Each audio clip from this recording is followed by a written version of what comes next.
C'est dans les rues labyrinthiques de ce quartier du Panier que les marins en escale aiment se perdre. Des hommes de passage, enivrés par les bars et les maisons de plaisir qui se sont multipliés derrière l'hôtel de ville.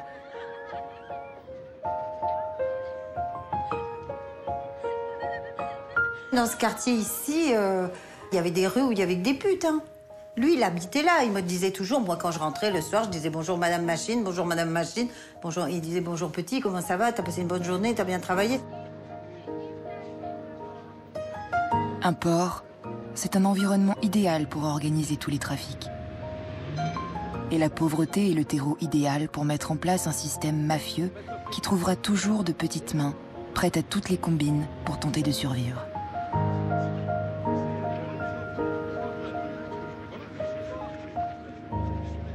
C'est ce qu'ont bien compris deux jeunes Corses. Paul Carbone et François Spirito deviennent bientôt les parrains de la mafia marseillaise. Bar autour de l'Opéra, maison close dans le quartier du Panier. Les deux Corses ont le monopole de toutes les activités clandestines les plus lucratives. Et le système qu'ils mettent en place va d'autant plus se développer qu'ils obtiennent la complicité d'un adjoint au maire, député du Panier, originaire lui aussi d'un village corse. Simon Sabiani inaugure dans les années 30 cette maladie qui va me ronger, le clientélisme. Le clientélisme, c'est l'échange d'une protection ou d'un avantage contre un bulletin de vote. Vous savez ce que je vous ai dit tout à l'heure, hein, monsieur Sabiani, c'est entendu, oui? Entendu, mais écoutez, pour cette affaire, il faut revenir me voir. Bien, parce que je n'ai pas les éléments nécessaires en ce moment-ci. Bon, c'est entendu, alors je repasserai. Entendu. En échange du soutien de Carbone et Spirito, Sabiani va leur permettre de faire recruter leurs hommes en grand nombre au sein des services municipaux. Une mainmise de la mafia jusque dans les couloirs de l'hôtel de ville, qui va notamment être mise en lumière quand un drame vient me frapper et démontrer l'incurie de la ville.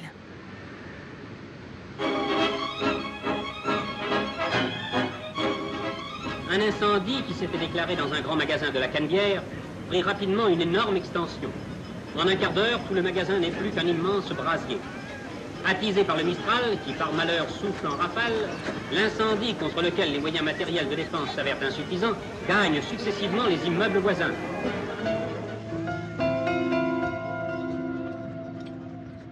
Lorsqu'un incendie se déclenche en 1938, dans l'immeuble des Galeries Lafayette sur la Canebière, les services municipaux sont incapables de lutter efficacement contre les flammes, par manque de moyens et surtout de personnel qualifié.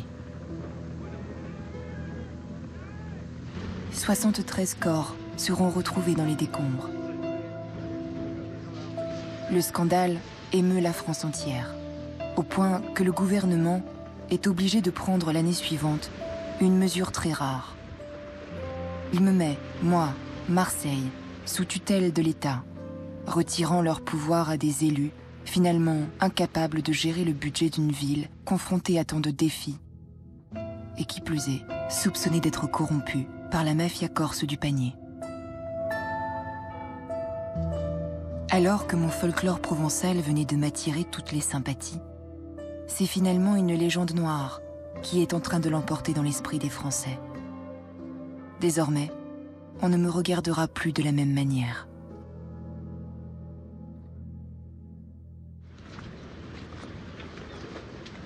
Mais lorsque s'ouvre l'année 1940, je ne peux imaginer qu'en réalité, le pire est encore à venir. Des années bien sombres viennent de débuter, dont je vais ressortir défiguré. Car ils vont être nombreux à s'acharner sur mon sort, ces hommes qui vont une nouvelle fois avoir la prétention de me dominer. Le premier à tenter d'obtenir ma soumission dans ces années noires est le maréchal Pétain, qui en décembre 1940 termine sa première tournée dans la zone du pays dont il a désormais la charge. Depuis l'offensive allemande de mai 1940 et la déroute des armées françaises, la France a été coupée en deux par une ligne de démarcation. Au nord, la zone occupée par les Allemands. Au sud, la zone dite libre, dirigée par le vieux maréchal, qui a renversé la République pour imposer un État français dictatorial.